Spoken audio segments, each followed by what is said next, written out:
Ay, grabe talaga nangyayari ngayon sa Abot Kamay na pangarap na kung saan pinakita na nga ang episode para bukas. O ito nga yung teaser. Yes guys, ipinakita na nga dito na patuloy pa rin ang hostage taking dito nga sa mismong kulungan ng mga babae, no, na kung saan nga na hostage pa rin dito sila Annalyn, sila Lynette, at ito nga si RJ, at kahit nga itong si Moira nandito pa na at si Zoe, at hawak pa rin sila mismo sa kamay ni Madam Lotus at ng grupo niya, at ayaw pa rin silang palisin. Bakit nga?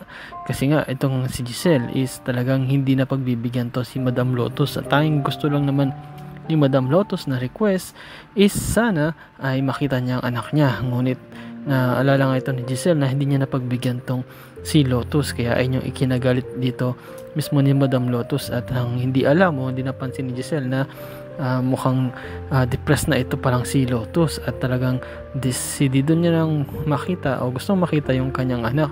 Kasi nga matagal na nga silang nagkahiwalay simula pa nung nakulong siya. Yes guys, nakulong na si Madam Lotus dahil sa ginawa niya pagpatay sa kanyang asawa at sa kabit nito. At makita mo na si Madam Lotus talagang stress na at desperada na. Gusto niyang makausap ang kanyang anak para makahingi ng sorry at humingi din ng tawad, at mismo gusto niya marinig na sana nga mapatawad siya ng anak niya, sana nga hindi ito galit sa kanya. Yes guys, dito nga pinakita na itong si Annalyn, no, sinasabi niya na huwag kang mag-alala madam, kasi gagawin ng Apex ang lahat para maging okay ang anak mo, para gumaling siya, at sapagkat magagaling ang mga doktor doon. Ngunit sinabi naman ni Madam Lotus, bakit? Paano mo nasabing gagaling siya? Ano yung assurance mo? At makita mo talaga na talagang bisit na to si Madam Lotus. Gusto niya na makita anak niya at talagang nagbibisit talaga siya dito kay Giselle, no, na kung saan hindi kasi siya pinagbigyan. At dito nga guys, pinakita, no, na itong si Carlos na pinaghahanap nga nito ni Madam Susan, at ito nga ni Josa na stress na kasi sa paghahanap dito, ngunit hindi nila makita. Yung pala, ito palang si Carlos is nasa isang condo na kung saan meron nga siyang kasamang babae, which is yung una niyang asawa na si Irene. Yes guys, nakita mo, no, na talaga nagbanatan tong mga to, no, yung masarap na banatan, no. Pero this time makita mo hindi na masarap na banatan yung nangyari, kundi sampalan at pisikalan na. Yes guys, kita mo na sinampal talaga ni Irene itong si Carlos, kasi nga talaga nainis na siya dito kay Carlos kung ano-ano ang mga pinagsasabi, at lagi pa siyang kino-compare sa ibang tao. At sabi nga dito ni Irene na sisiraan kita kay Lynette, ngunit ito ngang si Carlos sinabi niya na hindi mo pwedeng gawin yan, paano mo ako sisiraan sa asawa ko. At sinabi nga mismo ni Irene na pwede siraan yung patungkol sa nakaraan natin. Yes guys, kung sa mga di pa nakakaalam, ito nga si Irene at ito nga si Carlos is mag-asawa. Yes guys, ito yung unang pinakasalan mismo ni Doc Carlos, no, na hindi si Lynette. Si Lynette is pangalawa lang pala. Pero ang tanong dyan, paano kaya nakalusot yun, no? Paano kaya nabigyan uli ng pagkakataon na makasal tong si Carlos dito kay Lynette? Pero sa bagay, mayaman tong si Carlos, kaya pwede niyang bayaran ng kahit sino o kahit nano o kahit gano yan kamahal. Pero dito nga guys, talagang makita mo na nagtataksil itong si Carlos. At marami itong sikreto, no, patungkol sa anak niya na si Zoe, hindi pa rin yan alam ni Lynette, at marami pa, at mukhang marami pa tayong malalamang sikreto ito nga ni Carlos, at mukhang talagang sanay na sanay siya magtago, no, para lang nga daw sa sarili niyang kapakanan. At sabi nga ni Irene, nasisiraan siya kay Lynette. Sabi naman mismo ni Carlos na hindi mo pwedeng gawin yan, hindi mo kami pwedeng siraan sa isa't isa. Ngunit sinasabi nga mismo ni Irene na pwede kong gawin yun, no? Ngunit di niya lang binabanggit yung patungkol sa video, kasi ayun talaga yung plano niya para masiraan tong si Carlos, and at the same time makakuha ng pera o mahut-hutan tong si Carlos. At ang delikado din kapag nalaman ni Lynette ang totoo, sigurado maghiwalay itong mga to. Yes guys, ito nga ipinakita naman na si Moira, and then alam ko naman kung alam niyo na kung sino yan, no? Pero sa kabila ng lahat ang kaguluhan, makita mo si Moira na talagang gusto niyang tumakas, no? Kahit siya lang mag-isa, makita mo na talagang iba mag-isip tong si Moira, no? Para lang sa ikabubuti niya, isayaan niya na ibang tao ay mag-suffer. At habang tumatakbo nga siya, mag-isasabi niya na nako, makakatakas na ako, ngunit palingon-lingon siya at naalala din niya mismo yung anak niya na si Zoe. Inisip niya paano niya yun maililigtas, ngunit sinabi nga niya sa sarili niya na kailangan ko munang umalis dito para syempre makahingi ng tulong at mas makapag-isip. Yes guys, kasi mahirap yung sitwasyon nila, no? Naka-hostage sila, no? Na kung saan pag gumawa sila ng bagay na hindi maganda o hindi nila nasunod, na pwede silang parusahan, at yung worst dyan is nga mamatay ka o patayin ka.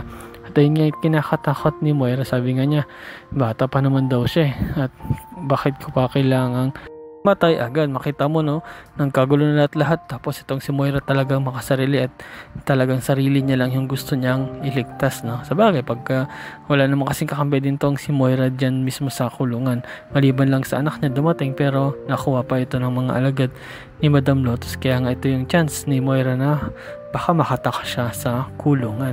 At ito guys, pinakita na, kaya nasabi ko kanina, stress na tong dalawa, si Diyosa at ito ngang si Chang Susan. Yes guys, kasi hindi pa nila nalalaman o nakakonta kung nasan itong si Carlos, na nagtataka sila bakit kung kailangan siya, bigla pa siyang nawala, tapos kinakontak nila yung cellphone, hindi naman sumasagot tong si Carlos, no. Kapag nalaman to ni Lynette, sigurado magagalit yun, na kung saan nasa inisip nga nila na okay lang, nasa pahamak itong si Lynette, bigla talagang nawawala itong si Carlos. Niisip nila baka may ano nang nangyari dito, o baka mayroon siyang ibang pinuntahan, o baka may kasama. Yes guys, mukhang naghihilala na nga sila, lalo na itong si Diyosa, no. Niisip niya na baka kasama niya yung babae na nakausap ni Chang Susan, at sinasabi naman ni Chang Susan na sana hindi naman ganun. Ngunit delikado talaga dito si Carlos, kasi kapag nalaman mismo ni Lynette ang mga kalokohan ni Carlos, sigurado ay maghihiwalay sila.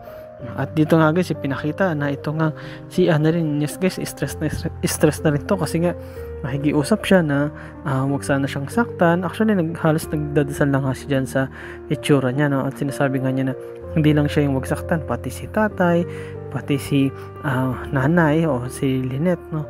At kahit nga itong si Zoe, sinasabi niya kay Madam Lotus na madam, wag niyo po silang sakta, wag niyo po silang patayin.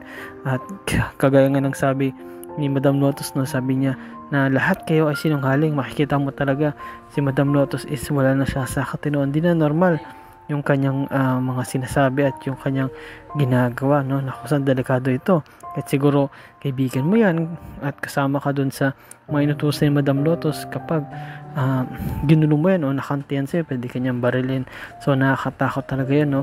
At kahit sa lahat ng sinabi ni Annalyn is talagang halos ay maniwala neto ni Madam Lotus. Kaya nga sabi niya, lahat kayo ay mamamatay, lahat kayo ay papahirapan ko, unahin lang kita, Doktora Santos. At makita mo na nagkasana nga ng baril dito si Moira. Yes guys, talaga makarinig mo yung tunog at tinutok pa nga ni Madam Lotus yung baril mismo dito nga kay Annalyn. Yes guys, nakakatakot yun, no?